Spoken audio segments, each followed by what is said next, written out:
Have you ever drawn a cartoon so funny that you had to take a break just because you couldn't stop laughing? Oh, yeah. All the time. Tosh Show.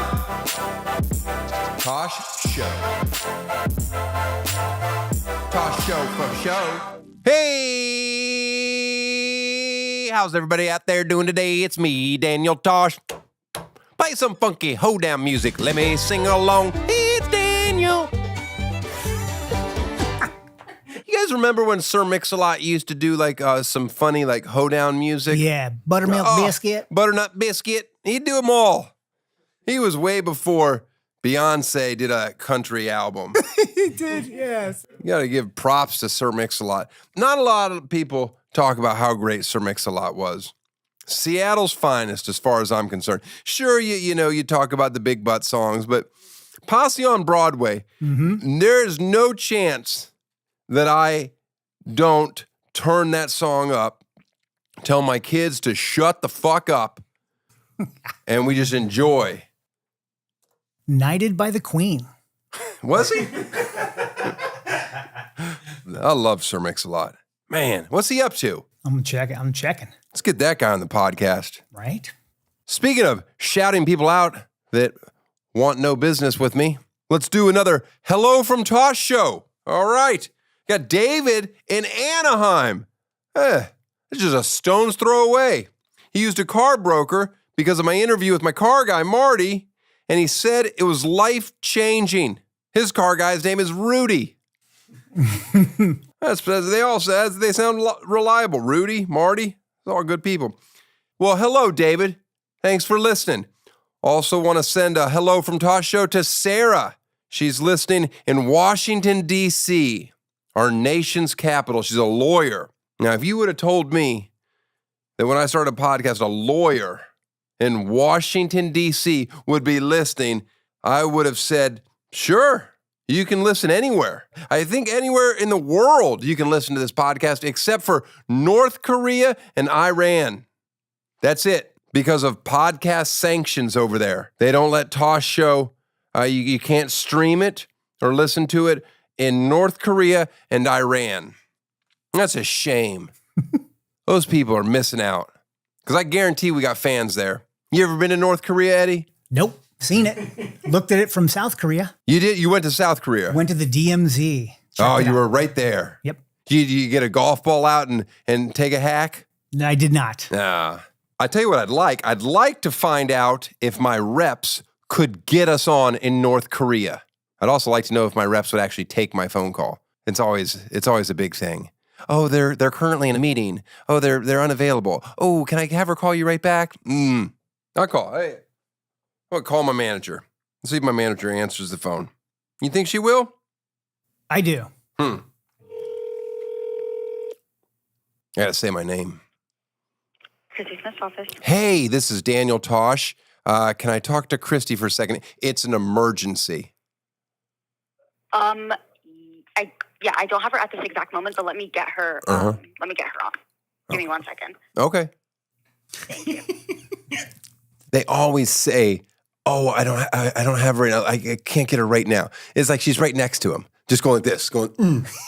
Hey, Daniel, I can't get a hold of her, but she is traveling. So if you want to try her cell, she should be able to pick up there. Okay, thank you very much. You're welcome. Okay, bye. You want me to try her cell? Yeah.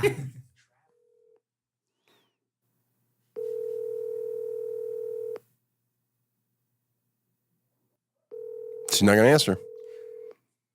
All right. So that's what an emergency gets you. Hey, it's Christy.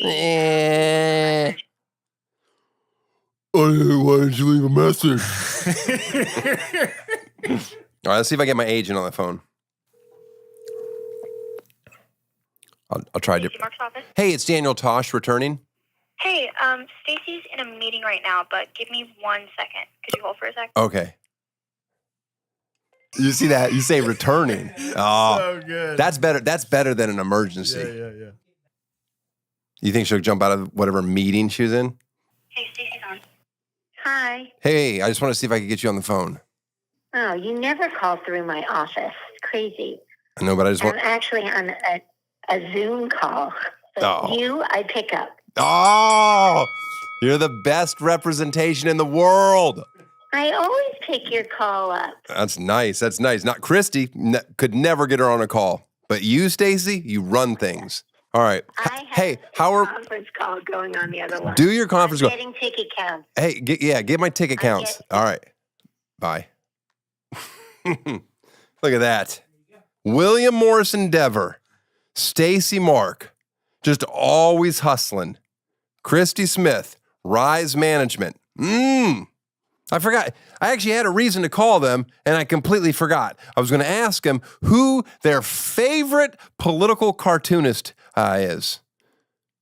But I'm not going to call them back because Lord knows I'm going to get 16 phone calls the rest of the day. Everybody's in a panic. I heard you had an emergency. What's going on? That's Christy. Look at that. That's so silly. Hello? What's happening? I was just seeing if I could get you on the phone. You can always get me on the phone. That's pretty good. But I couldn't get you on the phone. Hey. I was going through security at an airport. In fairness, I didn't have my phone with me. As soon as I did, I was back. You're not like ushered through. You don't have some VIP line. You're not doing that new thing underneath. We're not there yet. Oh, I do. No, I don't do that. I don't. Oh, and also, I'm flying back from Houston. I don't think they have. You're in Houston? I had to go to a memorial service this morning, and I'm coming back. Ha ha. You're an asshole. How can I help you? Who's Dave? your favorite political cartoonist? Are they about to be on your podcast? Yeah. Just say Ivan. Ivan. All right. Everybody knows Ivan. He's the freaking best. Is he the one that was working in construction and then became the political cartoonist? All right. Don't ruin the interview. I'm sorry. Enjoy.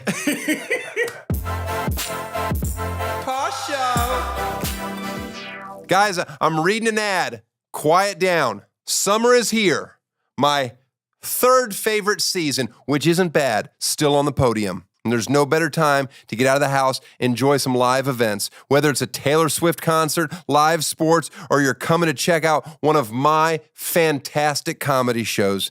There's a ticket for you on SeatGeek. And I have great news for all my viewers because now, with my special hookup, no matter how many times you've bought from SeatGeek before, you get 10% off any ticket using code TOSH10, Tosh 10. When I went to a Dodgers game a few weeks back, the first place I turned was my agent. I said, hey, I want free tickets. And they're like, oh, no, they're not going to give them to you. I'm like, all right. Then my second place I looked, SeatGeek.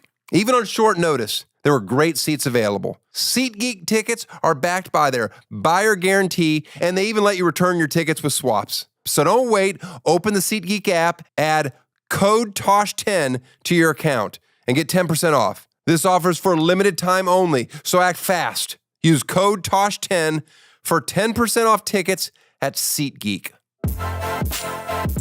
Tosh Show. You might recognize today's guest from his doodles in Mad Magazine or The New Yorker, but not both because there's no way that those two publications have any crossover. Please welcome writer, illustrator, and humorist Ivan Ehlers. Thank you for being here, sir. Hey, thank you. What do you tell people is your profession? The most interesting thing, I think, is cartoonist. If you say humorist, you sound like a jerk. You know I what mean? love calling you a humorist. Sounds more sophisticated. It sounds absolutely sophisticated. But, you know, it's hard to find something that doesn't sound super pretentious, you know, and I do a whole lot of things, but the thing I'm most well known for would be cartooning, I'd say. Cartooning? Yeah. I don't know if I like that either. What about when you're going through customs and they ask, what do you do? Yeah, usually artist, sometimes writer. If you say artist, that like it's an automatic drug check. You know, they're gonna wipe you down and do all this stuff. So anything that sounds like not like I'm a love drugs. I despise saying comedian. Yeah, it's so embarrassing. Well, you're even worse because if you say I'm a comedian, you get all these people that are like, oh, tell me a joke. You know, they try to put you on the spot and, oh, say something funny. And then I try to say writer because I always think that sounds really cool. But I'm like, I can barely, you know. write me something. You grew up in San Pedro, which I always thought was just a made-up city from Grand Theft Auto. Is that in Grand Theft Auto? I don't know. It just sounds like Grand Theft Auto. I mean, it acts like Grand Theft Auto. There's like where is it exactly? So we're LA proper, you know, so there's like the LA city, like downtown and all this. Then LA continues down the freeway. And then it's this little pocket at the end where the port is. So that's why we remain LA city. So LA can get all the tax dollars from the port. Okay. It's a little bit crooked, I would say. Huh. How'd you stumble into your world? So this was as Trump was leading up, like as he started to make noise to become a 2015? candidate. 2015? Okay. Yeah, 2015. And I was drawing a lot of cartoons. I was working in construction and just like on the side, just drawing stuff. And my now wife was like, what are you going to do with these? I said, I don't know. Fucking nothing. Like these would be perfect for Mad Magazine. But I've always heard that they were a closed shop and didn't bring in too many people. But you probably didn't do any real research. You just heard that. It's just like, stuff that I heard when I was like 13. You're like, oh, they're a closed operation. I was like, they it don't must let be anybody in. this way forever. And so she's like, just send them in. I was like, that's not how life works. But I printed out 10 of them, sent them in, and they bought one. And they were like, yeah, cool. Send us any more you have.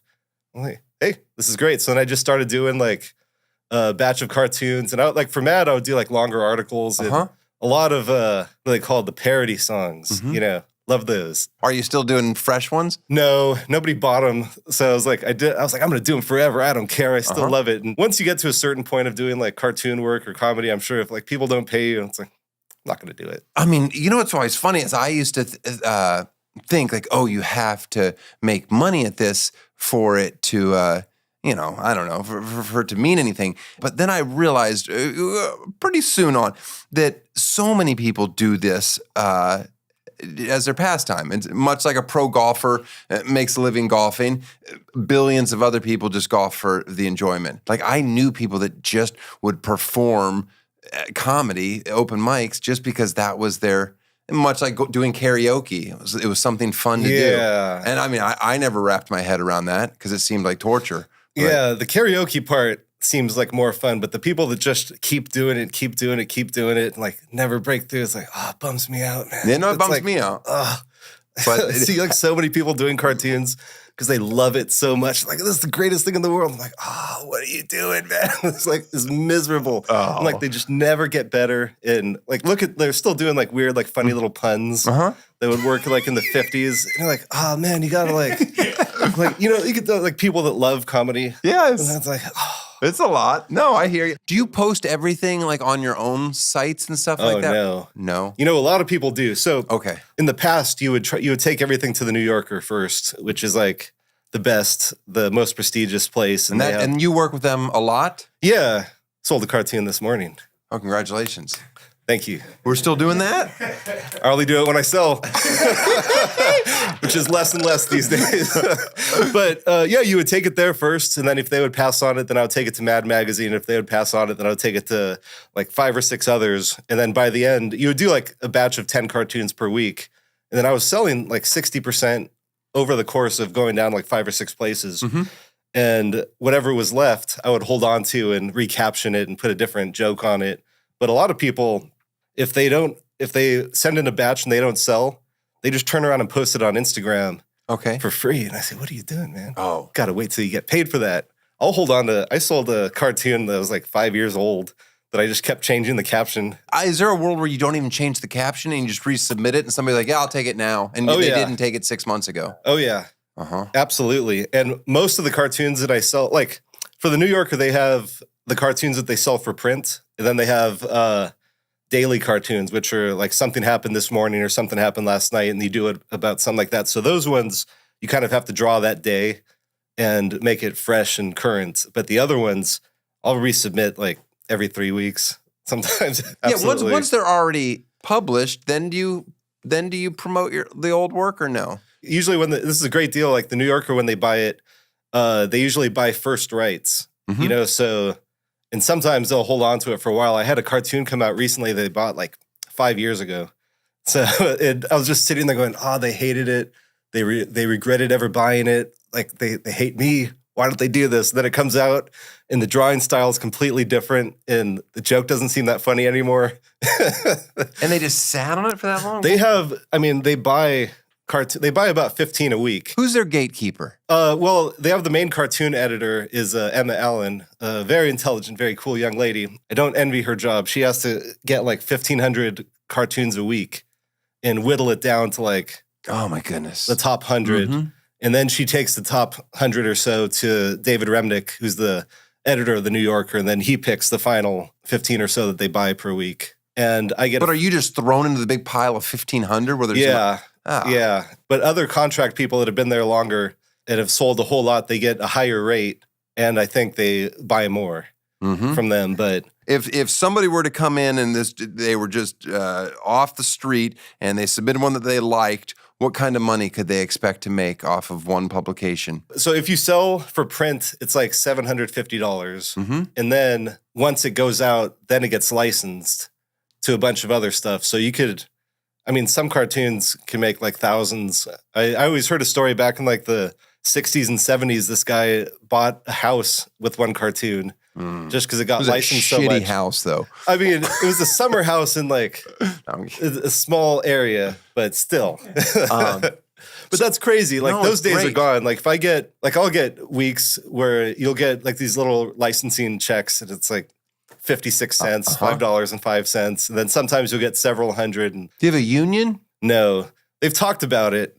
It's been broached, but I think the magazine industry is in kind of sad shape. Because what I like, what our unions will do is all those dumb residual checks that are 10 cents, 15 cents. You can put a thing in your profile that's like, we're not going to send you a check until it totals $1,000 or some version of that, so you don't have to get 9,000 checks for 18 cents. You know, when I first sold to the New Yorker, they're like, do you want to do direct deposit or do you want a check? And I was like, oh, send me a check. And I was so stoked to get a check that says like the New Yorker on it. And it was just like some very tame thing that said like Advanced Publishing, LLC, this and that. I was like, that's not fun. Can't frame that. Are you allowed to put things in that they still have the rights to or no? So the New Yorker, they buy first rights. So once it comes out, I think it's something like 60 to 90 days, then all rights revert back to me. Okay. So I could do anything. But like Mad Magazine buys it outright. So I couldn't put anything that they bought. You're never allowed to use it again. Never allowed. And but see, that's part of the reason why Mad Magazine now, it's they're not doing too much new material. It's front cover, back cover. And or not a back cover, but like the fold-in cover. They're doing new ones of those, and they're kind of colorizing old things because they still have the rights for it. They don't have to pay anything else for it. Every now and then they'll do one or two pieces every 6 months, but they have full rights. So it's. Do they call you and say, "Hey, let's churn out some new stuff," or no? Sometimes, yeah. Susie Hutchinson is the lady that's in charge. That she's doing like the job of 10 people to keep Mad Magazine going. And so, did you have to figure out all this shit on your own, or did you? Oh yeah. Isn't it weird how like when you have no like background into it all, you're just like, all right, I'll just figure out how to get into this world. Well, especially I mean, really, you're just your wife that figured it out. Yeah, as it is with most things that I do. Yeah, but you know, like I am very envious. Like she went to art school and like learned all the business aspects of it and like how to do all these things. And mine was just kind of like sending emails out. And once I got into it, a lot of other cartoonists are really helpful and do kind of like give you pointers and stuff like that. But everybody goes through pretty differently. Somebody describe some of your stuff or read back. Is that cringeworthy to you? Because there's no way they butcher it so badly. Absolutely. Yeah, it's tough. I was trying to think of, I won't quote, but the ones that we were talking about, the concert and the ticket prices. Oh yeah, that one's great. Quote it. I'm not. What was the original quote of the cost of the ticket? $1? 50 cents. 50 cents. Right. That's way better than $1. But man, have you ordered any tickets lately? Yeah. No. The fees. You don't have someone do it for you? No.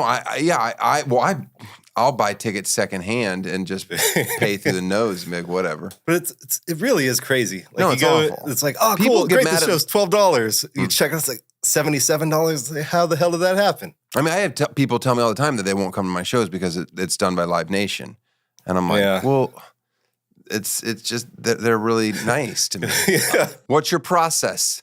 Do you text yourself? I text myself. Yeah, I text constantly. myself a lot. I use like the notepad. I don't do function. that. I just text. You just text it? Text it to myself, then it goes to an actual hard little notebook that That's I pretty have. smart. Then I write in there, and I'm supposed to flush those out. Only 2 per page. That's I give myself some room to add to it. So you write 2 jokes per page so you can leave room to like embellish it? Right. Or? Well, I'll actually flush it out at some point. But if I take it to stage before I flush it out and make progress live on stage, then I fucking bypass that. Can you do that these days? Can you work stuff out on stage now? I have to. Yeah. I mean, it seems like you'd have to. It seems like it'd be way better, but with like people filming stuff and Yeah, no, I mean, it kills it. It's not helpful. Yeah. I had a joke, a previous joke, and it was so problematic in the beginning. It was about slavery and how I was kind of impressed by it. But in its infant stages, it was like, on nights things like that don't work. It's bad. You're like, please don't film this. Yeah. But is this profitable? You can make a full living just off of the cartoons, or do you have to do some other things? I have to do other things. Yeah, I'd say at this point, about half of my living probably comes from cartoons and like humor writing, I would say. And then the other half I do like graphic design, copywriting, illustration. Does New Yorker pay the best? Yeah. That's good. Yeah, for a while, Playboy paid better, but R.I.P. Yeah, because Hugh Hefner really loved cartoons. He cared very much about he really did. Cartoons and boobs. Not a bad combination. But yeah, it's harder and harder. Every day more and more people try to get into cartoons. There's a lot of people that would have in the past just been hobbyists. And, I could do that. Sure, let's do it. Like computers make it a whole lot easier, and AI art is making it easier. And like you could always spot it from 10 miles away. You can. If someone did. Oh, yeah. I mean, on the most part, maybe someone gets really slick with it and can fool me. I lost like 40% of my illustration work to AI already. Oh. Which is ridiculous. But you see like the drawings are really bad that they put out. And I know they're going to be better, but the fact of the matter is a lot of these people don't care. Like the producers that are buying it don't care. They can't tell the difference. Like only other artists look at it and go, "Oh, that looks shit." Okay. But like a lot of other people look at it and go, "Huh." What do you care more about on your work? The joke or the art? I would say the joke is more important. I like that to be better, but I feel miserable if the drawing's not good. Do you secretly want Trump to win? No. Here's the thing. Whenever I have to do cartoons about him, I have to stare at his face for like an hour at a time while I'm doing this damn drawing. And it's just like staring into the face of hell for all these little crummy details. I mean, but was he good for business for you? Oh, he was great for business. Yeah. It's fantastic. Yeah. I mean, say what you want about Trump. I mean, one of the greatest political minds we've ever had. Yeah. I mean, he figured it out. He figured out what you can get away with and just like kept doing What do you mean stuff. You can get away with anything? That's what he figured out? Everyone else is like, "Oh, you can't do that." He's like, "The fuck you can't. Watch this." Yeah. No, I don't have any problem with Trump. None whatsoever. Just anyone that believes a thing he says, I just find just utterly fucking annoying. Yeah. Do you think Donald Trump's ever seen any of your cartoons? Oh, I know that he's seen my cartoons. Yeah. That's probably the only thing he reads. Yeah. So I know because a friend of a friend worked in the White House, and part of the duties of like when the president is a sitting president, they have people print out everything on the day that is concerning them, that has their name in it, that has image or anything. But for like bigger venues like Mad Magazine or New Yorker, they would have to print it out and show it to him and be like, "Here's this. This came out today. This came out today." And he would just sit there going, So that filled me with a little thrill. Like, yeah, that's great. Do you have anything in chamber for the re-election? Yeah. I have a bunch of stuff that didn't sell last time around. Do you draw everything by hand? I used to. I was really like anti-technology for a while. Then I got into it and it's so much easier and so much faster. So usually like if I do a batch, I'll do it all digitally. And then if someone buys it, then I'll do it by hand. So that way you have an original to sell. Do all of yours visually have a style that's like it's recognizable that this is your work? Like, or do you ever, are you handcuffed by that, or can you branch out and be like, no, I'm going to make this one look completely different? That is a wonderful question, and it's something I've been struggling with for a long time. I think that I have no style. a lot of people like Doesn't sound good. yeah. Well, I would say that I don't have a distinct style. Okay. And I was an illustrator for a while. I would take a lot of illustration gigs, and a lot of people would say, like, I want this to be done in this style. I want this to be done in that style. So I've always been able to kind of draw in most styles. And so I feel like for a long time I would do that with cartoons, like whatever the joke needed most. Like, this has to be a very simple drawing for this joke, or this one needs to be a complex drawing with like great perspective and all that. So I would switch it up for the as the need demanded. As everything, you're like, oh, I've written one for that. There- Do you associate everything with your comics at this point? Yeah, there is a lot of stuff. Like, if anything happens, I'll sit down and be like, write down a little note and be like, that'll be perfect. We have a few cartoonists who we all talk to each other and like share batches and things. And it'll always be like, oh, I did that one. Yeah. I did that one. I did a very similar one. You saw mine. I did that. How quick are you to pounce on people? Like, I find comedy police so annoying. Yeah, They're never. Like, you so know. and so did. I'm like, okay. Well, Yeah, never. I mean, there's some stuff that if like clearly they saw it and remembered it, but don't know that they did it. It's like, oh man, you can't do that like exact joke. But most of the time, there's subtle differences. Is there people in your biz that you're like they're just known for being blatant? Oh yeah. Uh-huh. I shall name no names. No, sure. But they're out there. A lot of these cartoonists have been passed on for like generations. They've owned their whatever their strip is. Yeah. When somebody does something problematic or says something horrible, and you know they're going to be ousted, do you like immediately like contact them and like try to get their space? Is that well? You're something? talking about like newspaper comics. Yes. So usually not like that's Okay. like that's typically owned by like syndicates. And if So there's no breaking into that world? it's very difficult. I mean, that goes hand in hand with newspapers. So the more that the newspapers are going away, the less viable it is to make a living. Because before, if you would do like a comic strip, that would be syndicated, and you wouldn't do it for one newspaper. You would try to get it into 300 newspapers or 500 newspapers. Okay. So that's where you make money. And nowadays, it's If just a like- newspaper cost $1, how much trickle down money can there be? well, that's the point. Is like, and have you bought a newspaper lately? Very expensive. What do they cost? What do they cost? I wrote a very humorous article in the Wall Street Journal I have recently. no idea what a newspaper costs. I thought you were going to say you have no idea what a newspaper is. No, it's closed. So I had a piece in the Wall Street Journal, and so I went to go buy it. It was $6. Oh no! And the LA Times is $4. I would have never guessed $6 for the Wall Street Journal. But $4, like I remember it was a quarter for the longest time. I remember opening up the. Taking 7 of them? Well, no, I would just like go behind the person and try to do a quick grab. Oh, the reach around. Oh, the famous reach around. Is there women in your business? Oh, yeah. Is there women? No, that was the question. Yeah, Are there any cartoonists that yeah, especially you could tell me that half of them are, but I don't know that. You know, on the newspaper side, I don't think there's that many, but on the New Yorker cartoons, there's more and more. So I would say maybe like 40% Okay. is I just guessed it was a nerdy guy thing at first. Historically, it was. Yes. Have you drawn forever? Or are you a kid that just was an yeah. artist? Yeah, it was a real problem, I think. A lot of times growing up, I would just draw on everything. Oh, you ruined like the house? Not the house so much, but like schoolwork and everything like that. I wouldn't stop drawing. Like we're supposed to take notes and everything. All your folders, everything was covered. Oh, yeah. You're that kid. Yeah. I don't let my kids do a lot of art projects in my house. And I think I know that that's a bad parenting thing. But I never enjoyed doing it. So I'm like, oh, maybe I can force that on you to not enjoy it. Well, you don't like them doing it because you don't want them to like thrash up your house. Yes. Yeah. Or I don't. If he says, "Oh, let's get the clay out," I'm like, "Fuck no!" Kinetic sand. I don't even know what the fuck that is. Kinetic sand and like slime. Yes. It's like they fall in the same. It's like slime with glitter. So many your house. markers and so many dry erase boards. None of it works. Very everywhere. rarely good art comes out of it too.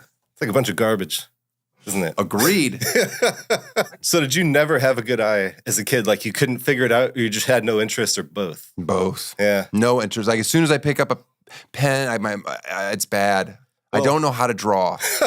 Well, at least you didn't like it. It would be miserable if you loved it and you couldn't draw at all. Because I've seen a lot of people like this. Where'd you go to school? You went to school to become, what would you say, pre-law? I went as a pre-law major. Yeah, I went to Loyola Marymount University. That costs some money. Costs a lot of money. And at the time, it was like, the second you get out of here, you're going to be making so much money. I was like, you're right. I am, aren't I? I'm fucking wealthy as hell. But yeah, I went, both my brothers, my older brother and my younger brother, they both work in real estate and like law adjacent stuff, like kind of advisory. And I was like, yeah, I'll do that. It's easy enough. Then I decided I didn't want to pay for any more school ever again. Did you get into law school? Where'd you end up? Yeah, I took the LSAT and all this and that and got into Loyola Law School. And it was like $16,000 a year. And I said, no, thank you. I always like when people quit, but I also appreciate people that were like, you know what, I wasn't smart enough to do it. But yeah, that wasn't the case. I think I find law very interesting. I would always like hearing my brother talk to clients and stuff like that and overhearing like the little nuances and things. But I don't think that I would have enjoyed it very much. It's $16,000 a year back then. I'm going to say you're 42. Did you know that? No. Oh man. Am I right? Yeah, that's some great maths. Yeah, well done. You're like a close-up magician. Where do you stand on magic? You ever watch a close-up magic? Might be the most impressive thing in the world. I used to hate magic. It was Of course. so annoying to me. And I was at a pizza place in Lomita. This one guy that walked in just saw a crowd and was like, it's my cue. And started doing close-up magic. I was like, look at this asshole. What the hell are you doing, man? But he was doing They have no shame. No shame at all. He was like, 6 people? That's a crowd. That's me. And he started doing these things. And I was like, so impressive. I couldn't agree with you more. It's so dumb and it's so mind-blowing. Eddie, what's the name of that close-up magician that used to be Johnny Carson's favorite that I just baffled by what he can do? I'm seeing Brian Gillis is like the one that. I think it's Brian Gillis. Yeah, it's so good. You got to be like such an asshole to get good at it. Yeah. But man, like I shit on it a lot. But when you see it, you go, no, like he'll do this thing where he just asks you like 6 questions, and then it'll be like, by the way, your dog when you were 6 years old that died was named Cindy, and you're just like, what the fuck did you just do? Yeah, I don't know, man, makes me uncomfortable. If there's a dry spell and you're like, oh, I haven't sold anything in a bit, are you like, I should have paid more attention in law school? Oh yeah, like twice a day, I think. For a long time, for a few years after I quit the tire job, like my main point of working there for so long was until I could pay off my student loans. So that took me 15 years to do. And then I kind of went all in on art. What's your wife do? Is she an artist now too? Yeah, I met her when she was going to art school. She's a similar multi-hyphenate. She was a model for a long time. Oh. Yeah, the cartoonists always get the models.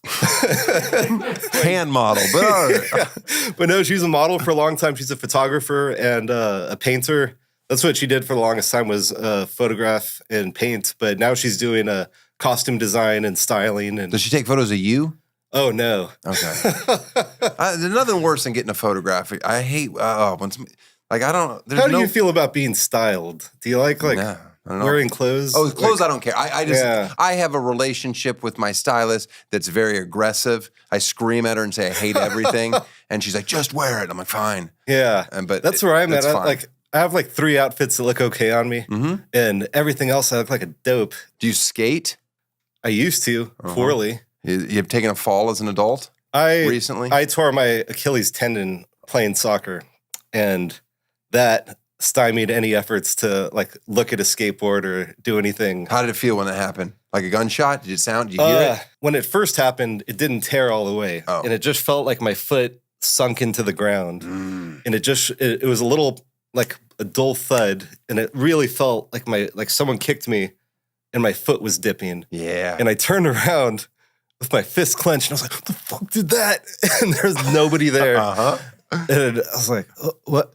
And they're like, what are you doing? I was like, I don't know. And I took a step and my foot started going like that. And your body's falling apart. Oh, man. That's tough. It was gnarly. I went home and that's where I tore it. I thought it was just a cramp. So I was pulling it out. Talking about a misdiagnosed. Oh, God. I was pulling it. And then it snapped. And that was like, it sounded like, bah. And worst pain I've ever felt. Yeah. And then it was fine. And I was like, okay, this is cool. Walked on it for a month. Just like Really? No. I looked like a zombie. Everybody I knew was like, what the hell is wrong with you? Go to the doctor. I was like, it's fine. It doesn't hurt. And yeah, then when I eventually what went, happens if you just never treat it? Would that? you just have a gap and basically it doesn't connect, so you can't do a lot with your foot. So you just have to like walk, look like a pimp kind of. But eventually I got it fixed. I needed a 9-centimeter cadaver tendon put in there. You're half ghost. Do you believe in ghost, Ivan? Ghost agnostic. Mm-hmm. I'd like to. Sure, we'd all like to. Be pretty cool. It'd be amazing. It'd be the best day ever. The day I see a ghost is the day like I change my life completely. I'm like, all right, well, that was Because you're like well against them, right? You think it's foolish to. No, I don't. I feel like that's too. I'm fine with other people believing them. Yeah. I don't believe them because it's like, yeah, it's not real. Yeah. Have you ever drawn a cartoon so funny that you had to take a break just because you couldn't stop laughing? Oh yeah. All the time. Wait till you see what I brought you. Let me see what you brought me. Yeah. So this is a special gift. I get to a reveal. It's bespoke. This is. Look at this. God damn it. Do you believe in ghosts? How pretty is that? And he's a ghost, you see. In fairness, I find people explaining comedy to be very funny. I always have. That's really good, by the way. I love it. You're a difficult guy to draw. You're a good-looking fella. You have no like major malformations on your face. You don't have a big bushy mustache. Like easy as hell to draw Trump, but you're more difficult. Wow. What are some of your favorite comics growing up? I was like The Far Side. You ever read that? Of course. Calvin and Hobbes. Peanuts. Why did Calvin and Hobbes transition into just peeing on different truck emblems? Pissing on Ford. Why Ford? Wasn't it? I've always said I'd rather push a Ford than drive a Chevy. Yeah. I do have the answer for that question. What is it? He always refused to let his stuff be licensed for like stickers or plush dolls or anything like that. Okay. And so because he didn't do it, they filled in that void. So people started making their own stickers. And then they started making like Calvin praying stickers. And then, the next natural step is Calvin pissing on things. So they started doing that and they tried to fight it, but it was just dudes like printing it. So they've never profited off of these peeing things? Yeah, no, it's all just other people that figured out people wanted Calvin stuff under any circumstances. I give everybody a gift on the show, just something from my house that I'm getting rid of. But this is what I thought you might need. It's my old shredder. Hey, thank you. Will you? Do you shred stuff? Do you have problematic stuff that could be laying around your house if people found? That's a recipe to ask people to break into my house. No, don't do that. Thank you very much. Oh, that thing's look, it's dirty. There's still stuff in there. You piece that together, I guarantee there's jokes that I've written a few bad words on. A friend of mine used to live with Jack Handy, and they said that after he moved out, that they would find little note cards all over the house of all the jokes that he had like started to write. Yes. He would leave them around. There's like hundreds of them. I'm so embarrassed of exactly what you're saying. Oh, there's nothing would upset me more than knowing somebody went through my journals of jokes and was just like, this is fucking garbage. I'm like, it's the delivery. You have to understand. I was going to deliver it different. Talk shit about some of newspaper comic strips. There's some absolute trash comic strips. So like in the morning, I read the newspaper and I read it on my computer, and my wife is sitting like 20 feet over there in the living room, and she just hears me going, why is this funny? This is a joke? What the hell is this? And like just talk trash about 85% of the ones in the newspaper. What do you hate most in the newspaper? I don't know the names of these ones. Like there's a few, like I read Jumpstart. That's a good one. What about Heathcliff? You like Heathcliff? Heathcliff is fantastic. Have you been reading that recently? No, of course I haven't been reading Heathcliff recently. Like that. So I don't know the exact story, but it seems like the guy who did Heathcliff originally died or stopped doing it. And it seems like his nephew or someone like that is doing it. I don't know if he's trying to trash the project, or if he's just trying to be like avant-garde, or if he's just really weird. But every joke is like, ha ha ha, I love meat. And Heathcliff will be wearing like a helmet that says meat. And then someone will be like, hey, that dude loves meat. Like, that's the joke. But it's like, but he'll do like a variation of that for like 3 weeks in a row where it's like, oh man, that dude loves meat. And they're like, what's he doing? He's thinking about meat. Like, is he lazy? Is he avant-garde? Is he just like fucking with everybody? It is funny when these families like take over the previous generation's work, and then they're like, well, they would never sell this to television. And now somebody's, what was the show? Yeah. Like, was it Archie? Yeah. That became Archie a TV. and Jughead. Yeah, they made Like whatever that city is that they live in. Yeah, what's that show called? Riverdale. Right, like they like the new owners were like, you know what, we're gonna make this young and hip. Fuck it. Yeah, well, when you're pitching shows, if you have like a known IP, even if it's something like Archie, you're like, we're looking at it, it's grim and gritty, it's dark. Everybody knows Archie, but not like this. You know. By the way, like sold. Wednesday, man. You just did it. How is Andy Camp? Still beating his wife.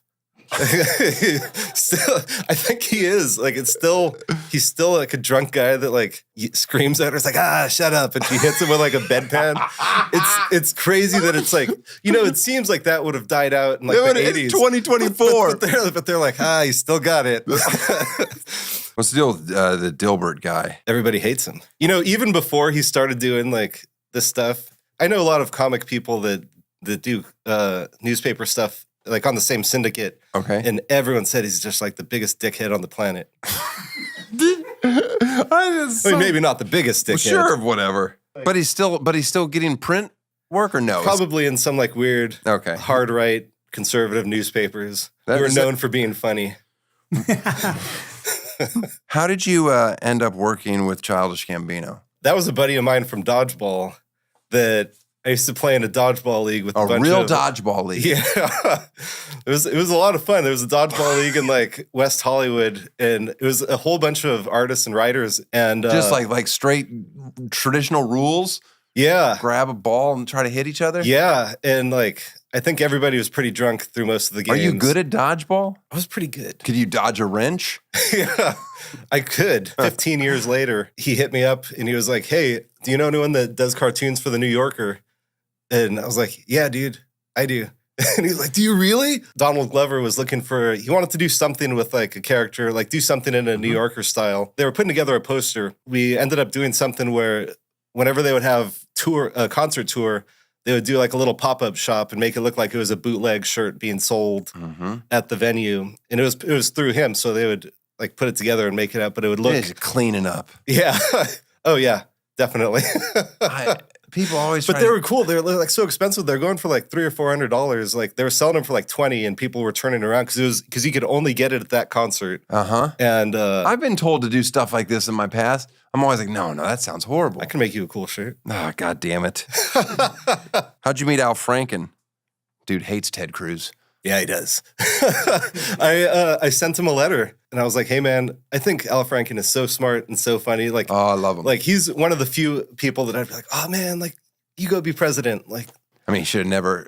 We didn't talk about that, but I think he regrets his decision. Absolutely. He really should have that's when, just held his ground and been like, what? Yeah. I didn't know there was a world of fuck yous coming up.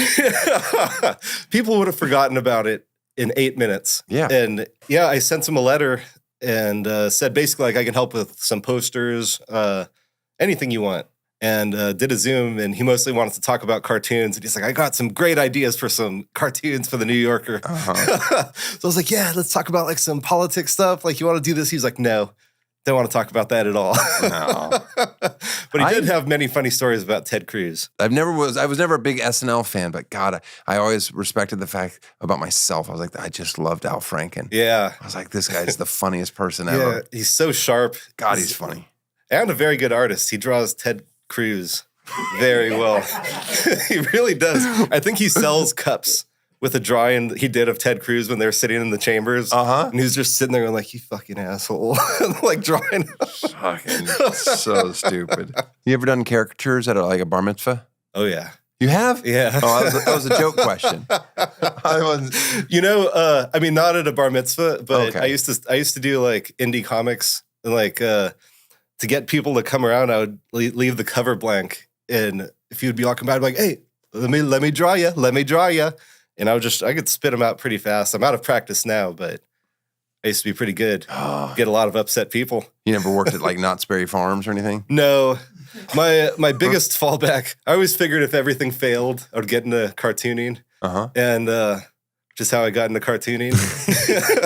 But if everything... That's the best fallback. But if everything, including cartooning, fails, then it's like Venice Beach, just like drawing caricatures. Oh, but Venice Beach today versus Venice Beach like even 10 years ago, it's just way more scary and fun now. Is it? Oh. That's good. I haven't been It's so down sad. to Venice Beach. It's sad and depressing. I avoid Venice Beach and Hollywood and most places. Ivan, thank you for being here. I appreciate it, and I look forward to laughing and reading all of your future work. Thank you so much. Thank you. It was a real pleasure. Tosh I want to thank Ivan for being on the show. I appreciate the cartoon that he made for us. We're going to hang that up here in the studio. Speaking of cartoons, Ivan didn't bring up the fact that one of the original executive producers of the hit TV show Brickleberry. You guys remember that? 3 seasons, 3.5. Back when Comedy Central was a force, not the pathetic shambles that it currently lays in. What's going on over there? I thought when they brought back Jon Stewart, I thought, sure enough, there's going to be a phone call in the next day or two. Hey, we want to apologize to you, and we really want to bring Brickleberry back. We got some new dates to plug. We're going to be at the Shumash Casino. That'll be fun. We're going to be in Las Vegas, the Cosmopolitan. We've got 2 shows there coming up. We're going to be in New Orleans, and we're going to be in Hawaii. Oh, we love to go to Hawaii. Another episode of The GOAT drops. Get her done. We got boyswearpink.com. Get her done. You know that I originally came up with Get Her Done, right? Yeah. I was hanging out with Dan Whitney back in West Palm Beach, and I was like, he was saying something funny about Tom Ryan, and I said, get her down. He goes, oh, I'm going to use that. I said, don't you dare. That'd be funny if that was true. If I was the original Get Her Done. I should just start doing that. Yeah, that'd be funny. You know, comics always get so... if you ever steal material, oh my goodness. People love to talk about it, and comics love to talk about it. But it'd be funny if I just started stealing that. And Dan's like, hey, what are you doing, man? You know, Dan Whitney is Larry the Cable Guy. He calls me. He's like, you can't just start saying Get Her Done. I'm like, I'm doing it. I'm going to do it. I'm going to do it constantly. You stop me. You can't stop me from saying Get Her Done. I bet you he doesn't even have that website locked up. What do you think, Carl? You like my new catchphrase? Save up. Just all of them, take them all. I'm going to take them all. What? Here's your sign. No, that's just all those guys. That's funny. That'd be funny if there was like new comics coming up that are like, you got to come up with a catchphrase. Gotta have a catchphrase. Doesn't matter. Get her done. Finally, my son, one of his wonderful bedtime stories. See you next week. Once upon a time, in the so wasted, we drive the plane there. And they talk for. There was a parrot.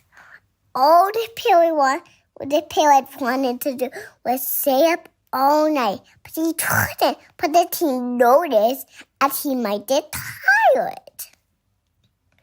So he made up a little bed in the waiting room so him, Flora, made himself toady, and maybe he would maybe just need a little more pillows. So what he needed to do is simulate his bed so Matodia. But chances, he waited and waited, and then he didn't know, but it would then be he was hungry.